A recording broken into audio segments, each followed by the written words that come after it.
انطلق من قصر المعارض بالصنوبر البحري الطبعة 25 للصالون الدولي للسياحة والأسفار بمشاركة واسعة لمهنيين وفاعلين من داخل الوطن وخارجه. جيتكم من غردايا من أجل التراث الجزائري. من جانب من أجل التراث الجزائري. جيت من ولاية سمسيلة على ديال التراث الجزائري. جيت من ولاية زبزو من أجل التراث الجزائري. جينا من ولاية تيميمون من أجل التراث الجزائري. جيتكم من ولاية تلمسان من أجل التراث الجزائري. جيت من تمراس من أجل التراث الجزائري. من ولاية ميلا من أجل التراث الجزائري. جيت من الأقواط على أجل التراث الجزائري. من ولاية الجلفة من أجل التراث الجزائري. أنا من ولاية بازا للمشاركة في التراث الجزائري. جيناكم من ولاية معسكر من أجل التراث الجزائري.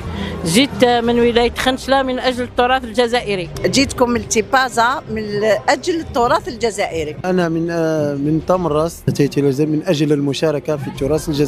وعلى وقع الأغاني التراثية واللباس التقليدي تحضر الثقافة الجزائرية كجسر يربط بين السياحة والهوية في بلد يشبه قارة لتنوعه الطبيعي من البحار إلى الجبال وصولا إلى عمق الصحراء.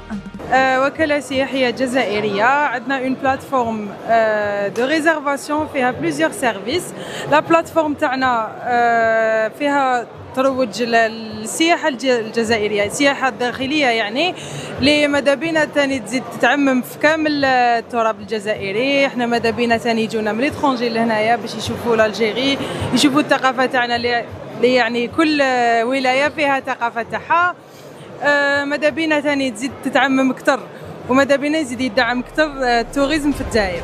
وبين تفاصيل الأجنحة والمجسمات المعروضة تلمع في عيون الأطفال ملامح شغف مبكر بالمستقبل وذاكرة وطنية تستحضر رموز الجزائر وتاريخها في صورة تختزل انتقال الحلم من جيل إلى آخر.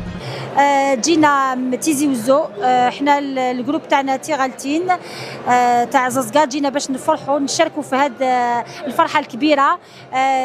جو كل أنحاء الوطن، جينا نتبادلوا الثقافة تاعنا. جو كامل من الولايات لهنا فرحوا رانا بالزي التقليدي الجزائري القبائلي الأصيل. نزيدوا حبينا نزيدوا نروجوا الثقافة تاعنا. الولايات كامل تلاقات اليوم يتبادلوا الثقافة، راهم فرحانين. تقولي اليوم رانا في العيد، وصح رانا عيد، هذا عيد تاع الجزائر. ان شاء الله السياحه تاعنا تزيد تنشر، نزيدوا ننشروها، احنا ندوها للولايات والولايات يجوا عندنا ومرحبا بهم ومرحبا بنا عندهم.